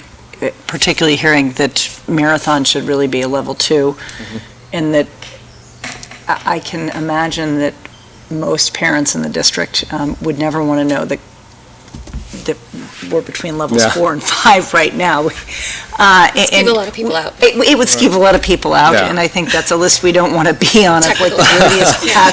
classes in America. Well, and I'll state again that the custodians really do a great job at each of the schools, Yeah. and we make sure that we're trying to take care of the, you know, the necessary messes and so on and so forth. I don't want to leave an impression that the schools are dirty. I think they're relatively clean, but I think we could do better, you know. And that said, I have kids in different schools. I've never Yeah. gone in the school and thought, wow, Yeah. we're a dirty school. So obviously, your Yeah. crews are working very hard and doing a great job, but I would kind of bounce back with, is 3 really going to be enough to kind of keep our schools Yeah. where we need them to be? No, I think, again, going through the budget presentation, you know, through the budget with Dr. Kavanaugh and Ms. Rothermick, that, you know, It's hard choices. we'd love 6. Have you looked at the balance between the overtime that the current custodians put in versus hiring a new, I mean, you probably have, figuring out you know, Yes. where the tipping point is, I guess? And So, whether they want to work over Yeah, that much we've overtime? looked at it, and it's, I'm shooting a number off the top of my head, and I don't know if I should. We're at 54,000 in overtime. Yeah, the difficulty is, adding staff will help, because we do not have subs. We're unable to hire subs. So the staff that we currently have, you know, as Tim said, is covering vacations and sick time. We don't have that sub, so that person is now working maybe 8 hours during the day and 4 hours at night, just to try to get a little bit in. So that's obviously at overtime as opposed to straight pay. So having additional staffing may alleviate that 8 hours of overtime, because now you can make it with, you know, you can't make it with a half-time person to clean an entire building. So that does help, but that said, there are so many events such as concerts and things like that where we just don't have a choice, and it does bring into overtime. So, you know, school events, you're have a going to ton. have, and we have a ton. Yeah. We will Which is have, good. we will have Which is good, overtime. yeah. I mean, that's really what the school is all about. Right. Is, you know, then being able to put on the concerts and showcase the kids. But you do need to have staff cover that, and that, they will be subs. I mean, they will be overtime, so. And do you think the folks that work in this, the custodians, do they rely on it? Do they want that overtime, or is it something that's a So- burden on them? No, I don't think it's a burden on them. I think they enjoy the overtime, but there's only so much you can work as Right. well, you know? So I think none of them mind a couple hours a week, but I think if you're hitting your 40 hours and then working another 20 hours, that's a lot on anybody, and they Yeah. have families and people that they want to get to, and I think, you know, maybe you could do it for 1 week, but if it's a sustained thing, it just gets to be rough, and even at a custodial level, you don't want to burn anybody out, you know? Sorry, Susan, when you say we are unable to hire subs, is it that there is no supply in the marketplace, or they have to be trained in our schools? There's no supply in the marketplace. Unemployment is so low at this point in time, it may as well be zero. We have several positions that we've been advertising for, some for years. Yeah. And we just get 0 applicants. Wow, okay. Again, an excellent presentation. Just want to echo what everyone has said. I think knowing all of this level of detail, actually, from the time you have come on board, I've seen the level, you know, it keeps going up a notch every year. Thank you. So thank you for all the work and just educating us on all this work. Sure. I was actually thinking you will ask for a right-hand person for you, given all the building that we are expecting Sure. in the upcoming year. That would require a lot of planning. That would require a lot of going through the boards and committees and whatnot. It's a lot of work Sure. that you'll be taking on. So I was surprised not to see another, you know, a right-hand person, like I said. Yeah. Well, and they're both my bosses, but I'll say it anyway. I really get a lot of support from Dr. Kavanaugh and Ms. Rothermick when it comes to this, when it comes to planning and helping understand what needs to happen. The support level I get from the top down has been really great, so I think keeping the buildings clean was more important than getting me a little help in that aspect, you know. I'll keep plugging away. I like it here in Hopkinton. I spend a lot of time here. Okay, that's great. I just have one question on the final numbers. So again, the 9% increase is without the staff, it said. So what is the total number and what is the total percentage with the? So adding in the staff request, it brings the departmental increase to 14%. 14%. And what's the dollar amount? 446,000. But does that also, that takes the formerly capital items and adds that into the budget as well? That's correct. Say that again?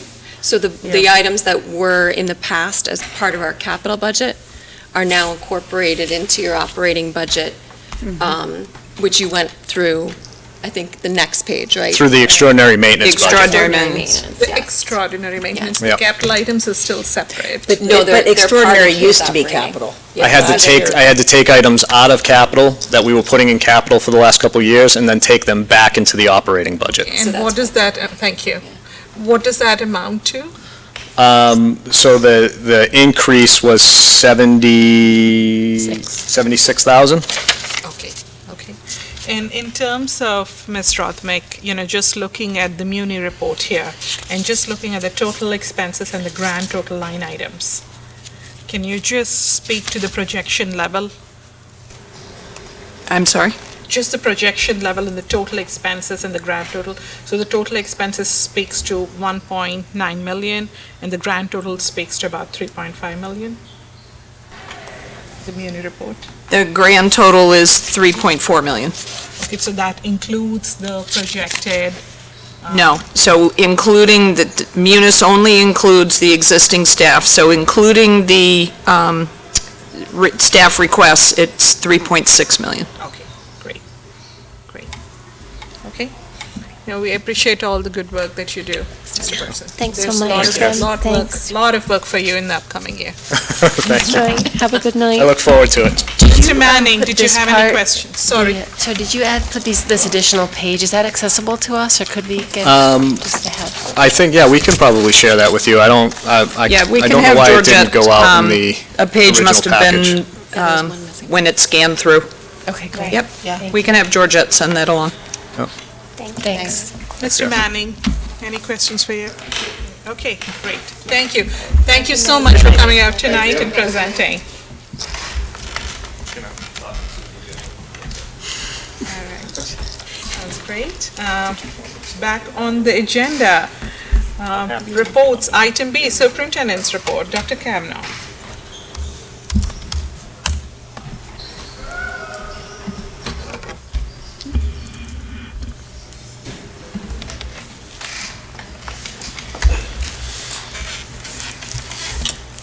Okay. So I just have a few things for you tonight, a little bit of updated budget information. That's just a single slide.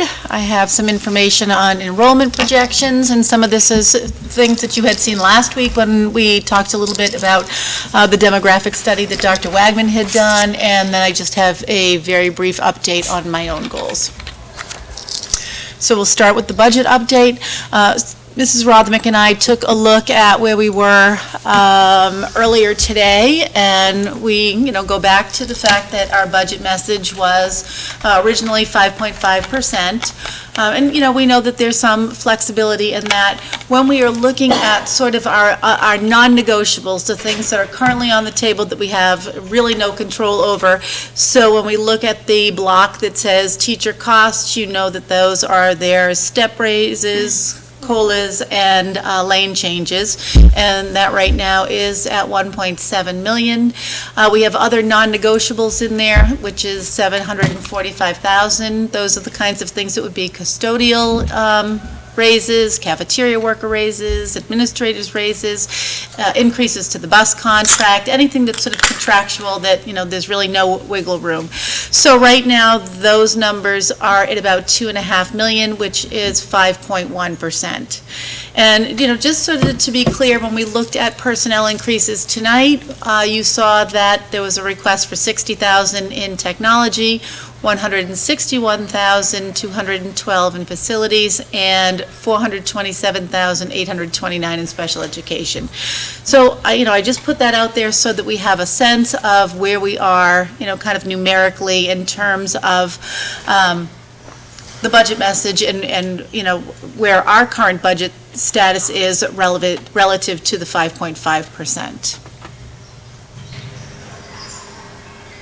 And that big call out at the top lets us know that this is really before we add, sort of a single general education classroom teacher due to any of that enrollment growth. So,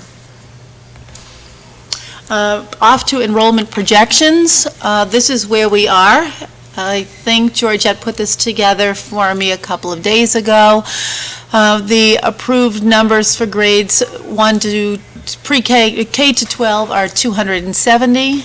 We have 7 approvals pending. We had 112 students exit the district. Our current enrollment as of today is 3,970. And that might be a little bit discrepant if you're looking at other numbers and places, simply because we include Keefe Tech, Norfolk Aggie, anyone who is out at a charter school, and our 31 out-of-district students. And you can see that the pre-K number is at 83. I think one of the things that Mrs. DeVoe and Dr. Zaleski were getting at tonight, when that number in pre-K for special education hits 42, you have to create another classroom. So we are in a place now where, if you kind of do the math on that, when you get to 84, you can see that you probably have like 42 students who are on IEPs, and then they're matched typical peers, right? Yeah. This is an interesting slide, and this came about because some people may be aware that last night the growth study group in town had put together a really fabulous presentation and had some really good attendance. But prior to that, Chuck Joseph, who was the presenter last night, kept meeting this week sort of on an impromptu basis with Susan Rothermick and me at the central office, because we wanted to make sure that we really had our numbers sort of just right. The numbers that you see going across the top that keep increasing, 153, 168, 207, 228, those are the numbers of students from the Legacy Farms developments at each one of those intervals.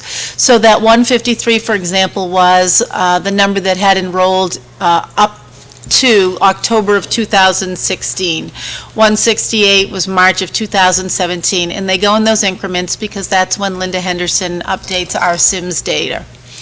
So you can see that as of March 2019, we were really only at 342 students. And then there's a huge jump to 441 students as of October of 2019. That's really a 99 student leap. And I think that as we have talked about the ratio of, how many kids do we have in Legacy Farms, how many kids do we have throughout the rest of the town, the percent used to be, the percent in growth, so maybe I ought to scoot down to the next box. So the gray that you see at the bottom is our overall increase that does not include Legacy Farms. So if you take the 3,452 students and you subtract the 3,331 that we began with in October of 2016, you'll see that we have 121 students increased from other areas in town. And that's been a big question for people. How many kids have come in from Legacy? How many kids have come in from other areas in the community? So if we looked at the 121 as our numerator over the 342 denominator, the students coming from areas other than Legacy would have comprised about 35% of our growth. That dropped to 27% when we had that 99 student increase going from March of 2019 to October of 2019. So I just thought those were kind of important numbers. Overall, you can see that in that time period, we're talking about 409 net new students.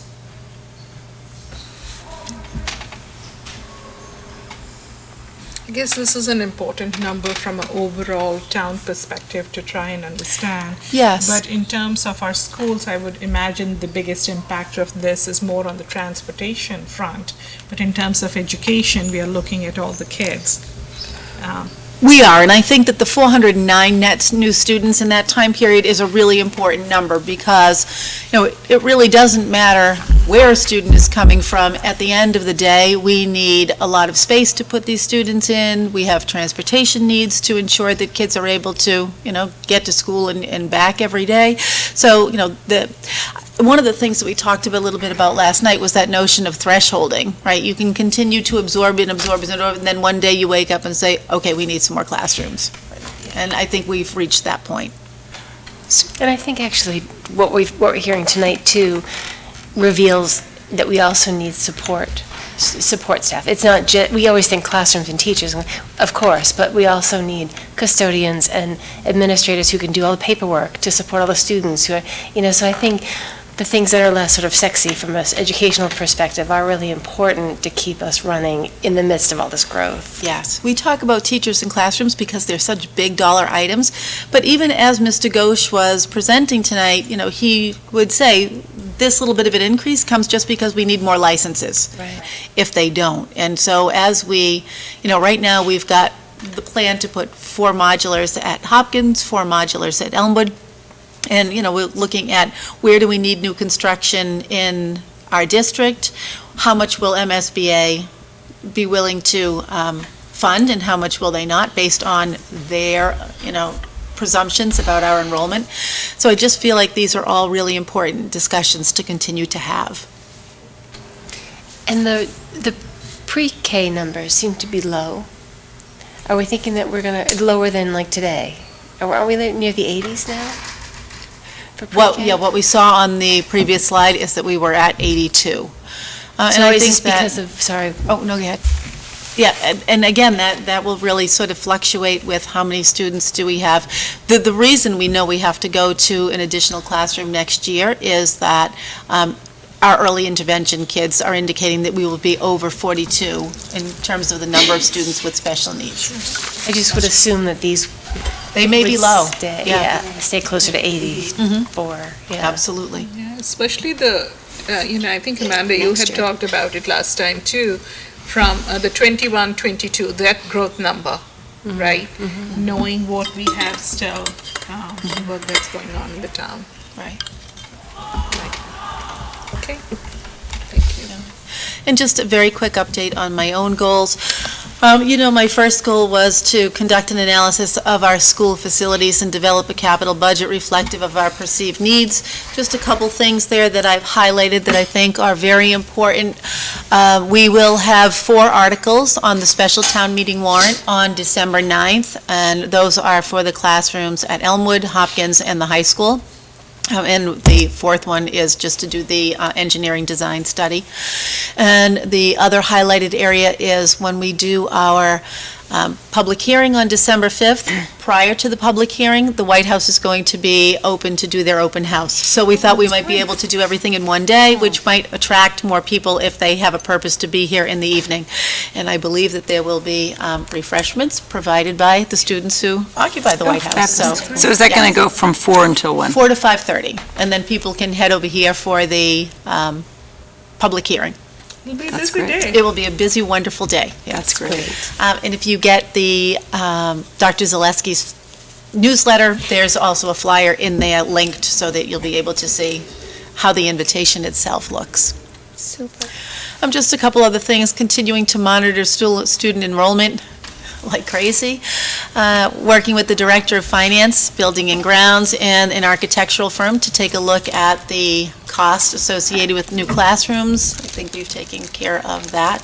And then just during the budget process, presenting a capital plan that's going to reflect our physical plans. I am hoping that folks will come out on December 5th, and tomorrow morning I'll be going to HCAM early in the morning to do some public service announcements on that, so that we have a community that's aware of the December 5th date. The second goal, just sort of that whole issue around equity and inclusion and diversity, and I am pleased to let you know that on the December 12th agenda, the calendar subcommittee will be presenting to you its recommended revised calendar. So that's good. Goal number 3, just keeping up with the superintendent's blog, using email as a medium for school business. And I will say that I think in some ways sending out information to families may be getting some traction. And I don't know if it's just because it's a rough budget year or what, but we have been getting a few visitors to our meetings, which is really exciting because we used to be here by ourselves. I do want to say that, your blog, I had shared this with you, it's appreciated in the community. Oh, thank you. I have had folks come up and say they really enjoy it. Very nice, thank you. Yeah, as are your emails that say, this is what the school committee is going to talk about, as opposed to saying, check the agenda. Boom, boom, boom, here's what they're going to talk about tonight. It's quick, easy to understand, read. You've gotten good feedback about that, I too. put out the juicier items. Yes, you do. You do a good job for that. As well as the HCAM little updates yeah. that you're doing. I have heard a lot of people are watching those and that That's they're good. well received, so. That's great, thank you. Let's see. And just very clear messaging, I think. At these meetings with the admin team, on Tuesday, we had an administrative team meeting. It was really just the 5 principals, Dr. Zaleski, Mrs. Rothermick, and I. And, we really went through the budget K to 12 because it's really important for each one of the principals to have a respect and understanding for what everyone is asking for, because we're all just one piece of the puzzle. And then, that helps to be able to, if I am Mr. Keller in the middle school, I could speak to what, Mrs. Carver is asking for at Elmwood, so that there's a really nice understanding among principals and among families. And obviously the HCAM stuff.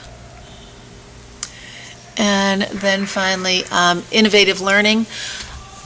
We have our STEAM coordinator in place. As Mr. Ghosh was talking about tonight, the Fuse Fellowship Program is underway, looking very good. We have the consultant working at Marathon right now, taking a look at what does specialized instruction delivery look like. And so really kind of getting down to that nitty-gritty of, really hitting kids' needs in terms of special education instruction. The assistant superintendent and I brought in a presenter to do guided inquiry. She was just here for the last 3 days, and it was a really funny phenomenon, I think, because teachers were like, oh, being out of the classroom for 3 days, it's an awfully long time.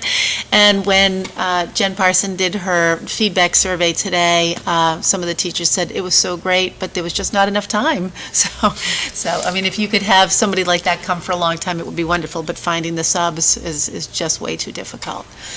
May I ask a follow-up question on the guided inquiry? Sure, go right ahead. I'm very interested in that a little bit. And, in terms of the rollout, can you share?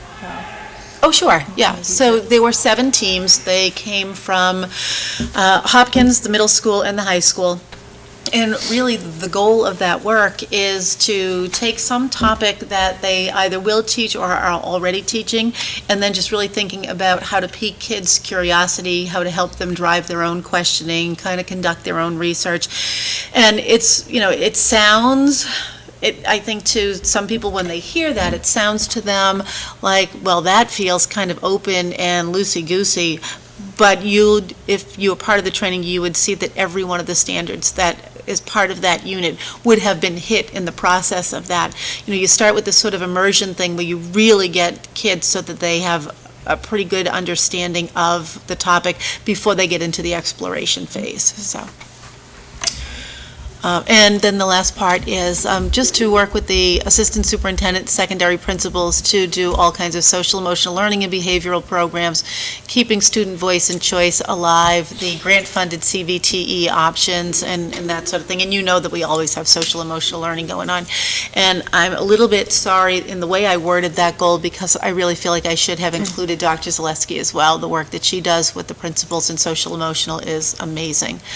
A full disclosure, one of the things that I think they would have liked was a K-12 social emotional coordinator, and I said, not while Karen Zaleski's in my district, because I think she's doing that work herself, so. These are just some of the pictures of the guided inquiry work. You can see how many teachers we had in that room. There was an enormous number of teachers, well over 40, and there's already sort of a clamoring to train another 40, 45 teachers for next year. The work that they put together, if you saw the units of study, were amazing. And I even think that, honestly, the consultant who I had known from seeing her work in another district said that she was stunned at what our people could do. And I guess this might be a really nice time to talk about that a little bit. When I first came to Hopkinton and Mr. Bishop said, no, we run 2 different schedules. There's a fall one and a spring one at the high school. And I thought, oh my gosh, what an enormous amount of work that is. Why? Why would you ever do that? And how do you know that what the kids get in semester 1 is consistent so that if kids from this class, and this class all move into one in the second semester, that they're all going to have the same knowledge base, and it's because he has established those course partnerships. If you all teach the same course, you meet together, you talk about the curriculum, the instruction, the assessment, student work, you really dissect all of that, and it has raised the level of teaching and learning at the high school in the same way that teamwork and PLCs the professional learning communities have in other buildings throughout the district. So I have started to think of this as sort of the secret sauce of Hopkinton. Like, this is really why the level of instruction is so amazing, because I think our teachers work as like little families. If you saw some of them working together, like there's a couple of people that I was picking on this morning a little bit saying, you guys are like brother and sister, you fight about this all day long. But it's because of that argumentation that the instruction just keeps getting better and better.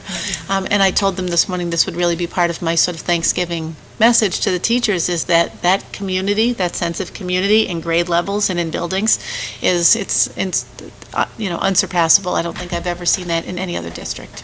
That's great. And a little Pirates of Penzance. I saw that this afternoon before arriving here today. So if you have some free time this weekend and you want to get out and see the fall musical, I would say don't miss it. It was pretty exceptional. The voices, the kids are amazing. The singing is outstanding. And then finally, this is a little bit funny. So when I went to Hopkins today, they're having their competition, grade 4 versus grade 5, bringing in Thanksgiving food. But you can see how all of that is stacked. One of the custodians, who is, we call him the savant custodian, all that food was all over one table one night, and he went in and sort of stacked it all up and made it look really fabulous for the kids. And now they come in and they see how to restack it and make it look pretty special. So, and that's all I have. Grade 4 or 5 on the left. 'Cause Fourth grade is very proud of their current Fourth grade standing in the is competition. winning. Yes. Clear winners in the fourth grade. So, Yep, there's a lot of trash talking going on. yeah. That's great. Excellent That's all I update. have. So, Thank you. Anyone have any questions? No, this is great, thank you. Great. We'll move on to the chair report. I thought I signed something. Maybe I did not. In my chair report. That you did that. I'm sorry. I thought I signed some warrants, but maybe Oh, not. Maybe no, I'm no. imagining. Oh. Because it's not in, Oh, maybe if you signed them just this week, yeah, on Tuesday. But maybe we'll bring those back for the next meeting. The packet was probably put together on Friday. That's right. Right. That's correct, That's yes, right. yep. Right. So I do have a few updates on my end. There was, as we know, a parent had requested and wanted to know a little bit about the transportation policy. We met as a policy working group, and I was able to update the policy working group's message that we should be able to relook at it in spring, late winter, spring timeframe. That was an update. Also, Dr. Kavanaugh and I spoke with a member of the community who made a facility naming request. And we spoke to the member about the testimonials provided so far, and the member has decided not to pursue the request any further at this point. Over the weekend, I also had an opportunity to speak with Senate President Spilka about some of the issues that are going on, especially around growth and the build-out, and very thankful for their support in terms of the work at Elmwood. I also talked a little bit about there are all these needs coming up. She shared, which I told her I'll bring back to the school committee. She said that when she was on the school committee, she worked to make it possible for the school facilities to become more accessible to town members, to bring them in. And those, especially those who don't have school-going children, that may be something for us to think about. I know we have a policy in place, but perhaps we can look to see if there's more of an opportunity that these facilities are everyone's, not just, it belongs to the entire community. In addition to that, I have reached out to Representative Dykema's office as well as Senate President's office to join the public forum. I do have confirmation from Ms. Susan Nicole, who will be represented in the Senate President's office. I'm wondering if we should even invite them to the White House opening ceremony. That would be nice, yeah. I don't know if they will have that much time to stay around for that long, but perhaps we could do that. And because it's kind of an open house, they could just zip in and zip out. That's great. I could not attend the last Select Board meeting, but I did catch it on tape on HCAM, thanks to HCAM. And one of the things that, I wanted to bring back for the community was that Mr. Herr pointed to the fact that some of the debt undertaken is coming off the books, and we likely have some capability to undertake new projects. I thought that was exciting news. And the timelines, I think that was one thing that was seemed a little open-ended, but perhaps something for us to follow up on. With regard to the funds being sought at the special town meeting, it didn't seem like that was very clear in that conversation. Again, I caught it only on tape. I haven't had a chance to follow up. We don't have a date penciled in as yet on the Budget Advisory Group, hopefully soon. But we're planning to go tomorrow morning. There's a very short meeting to look at the warrant article, so maybe we'll find a date. Also, Dr. Kavanaugh had shared the warrant articles after reviewing it with the school's attorney and Ms. Rothermick, and I provided some feedback as it made sense to me on behalf of the school committee. I also thought the growth study committee public forum was great last night. I think it gave an opportunity to look at data together as a community and listen to questions and concerns on everyone's minds. For me personally, I continue to harp on this, that we need to look at growth as an opportunity. This is really an opportunity to be better. We anyway have to invest. We just need to figure out how we can put it in a direction that helps us continue at the levels we have been. Also, I'm just going a little bit into the liaison role here for me. The Marathon Fund Committee met with the CFO and town manager on the low funding this year, which I had mentioned to all of you earlier. It seems the expenses have been going up while the funds haven't increased proportionately. So we'll have to work with what is available, was the message this year. That's all I have for my updates. If there are any other liaison reports, we've met fairly quickly this time round. I was just wondering. I have a couple quick ones. Two, you've basically touched on the policy and the growth study committee and the public forum. So that there have been several meetings over the last few weeks culminating in the forum, which was great. But the work isn't done now. We're compiling the results of the discussion, or they. I'm going to kind of watch it happen and contribute where I can. But they are going to continue to meet. And I think the plan is to kind of keep looking at this and churning away at and finding more data and what the community is interested in seeing. So more to come on that. One other thing, the elementary school building committee, Marathon School, is still at it, and we're still, but the reason why I want to bring it up is because Mike Shepard, he is adamant that there are no open orders of conditions on this particular project. So thank goodness for Mike Shepard. He has been diligent about making sure that all of the T's are crossed and the I's are dotted, and he's very passionate about making sure that this does not become something that we are, including in our budget 15, 20, 25 years later, which we found ourselves in a position to do that this year. So anyway, there are still a few things that need to be taken care of before the project can be closed out. So anyway, he's been fantastic. As has Tim and Susan, because they've had to put a lot of these things into place as Mike is sort of churning things through. So anyway, thank you for that. And you already mentioned policy, and so we're. But you could provide an update on some of the other items we looked at. Well, I mean, we have not had policy, I guess, on the agenda now in a couple of meetings. So I guess for whatever it's worth, the things that we brought forth this fall will come back. It's just that we didn't want it. We know the budget is such a pressing, we're already an hour up, past what we thought we were going to be. So we will bring them back eventually. So they're not just hanging out there. We haven't forgotten them. They'll come back. I do think that the work on the growth study committee is commendable, and I'm so glad you're on it. Thank you. It's and been being a voice for very the school enlightening. committee, through the process. Thank you. I don't know what others thought. I know some of us also attended the growth study committee, and they're all in it together, right? It's the town, it's the schools. There was a lot of data presented. I thought it was great, and I enjoyed the conversation that we had in the smaller group as well. That was great too, and I think for anyone out there, the presentation has now been posted on HCAM, and there's so much good data in about 10 or 15 minutes up front that really set a nice level understanding of where we are and where we've been. There's a lot of institutional knowledge with Chuck Joseph and a lot of the members of the committee who lived through building this building.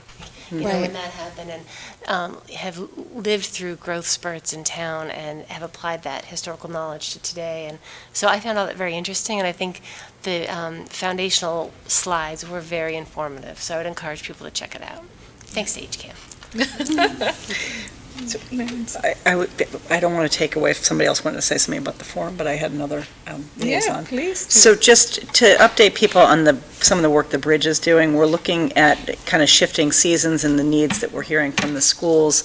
The elementary schools looking for kids that come to school with no coats, that don't have snow pants and boots, and matching them with community people to be able to help with some of that, and working with Project Just Because, who has been supportive of a lot of the different needs. Our kids have things like earbuds in the high school, snacks in the schools and stuff like that. So we are continuing that and looking to kind of bring the next layer of, because there are a lot of different community organizations out there right now that are looking to provide for families and students in Hopkinton, and looking to kind of bring people on the same page. So That's great.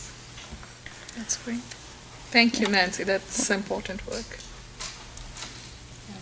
I've got 2 updates. Oh, sorry. That's all right. Please.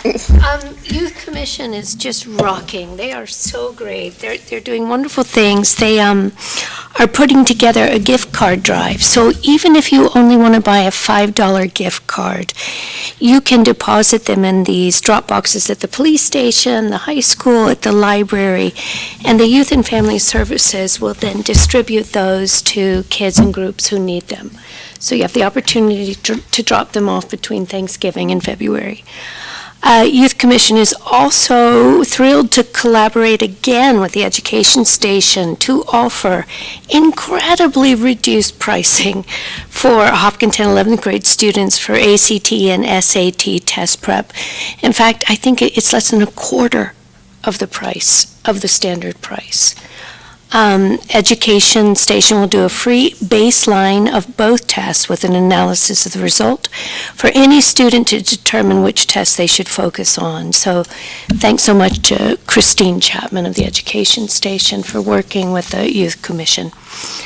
CPAC, I think one thing that they have done, which we did not do before in CPAC, which is very clever, is to offer this remote access to the meetings, which I've used 3 times now.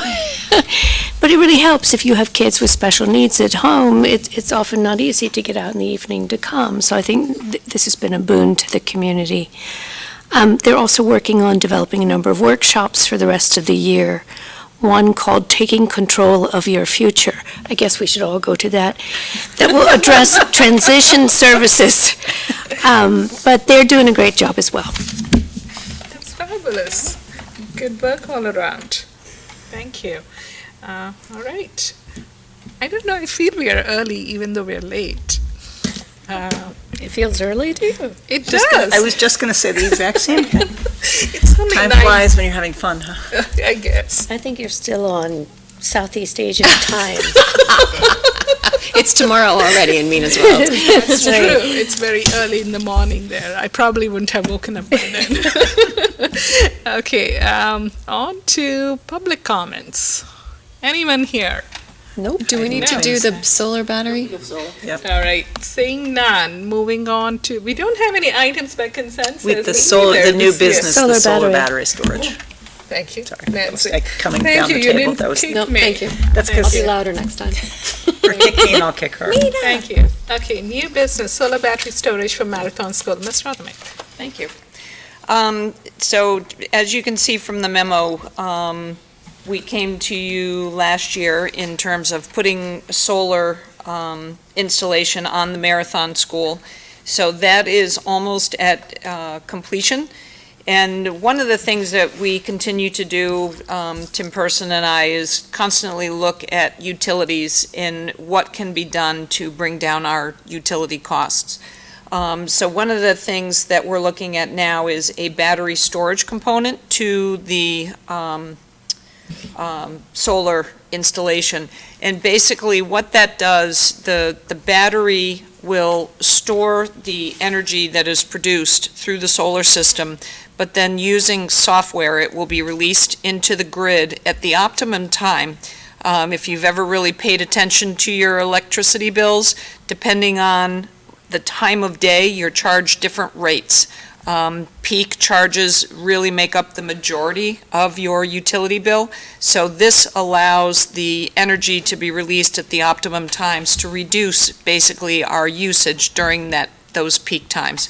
As you know, schools can't fluctuate in terms of their hours or the days that they operate, so we don't have that ability. The other thing that places can do is you can do what's called offloading.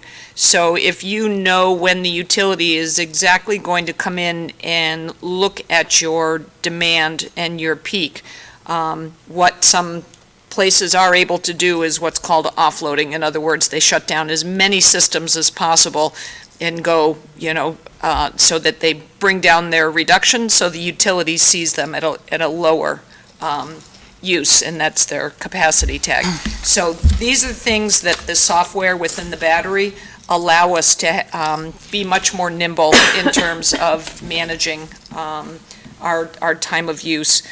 To give you an idea, this is the last utility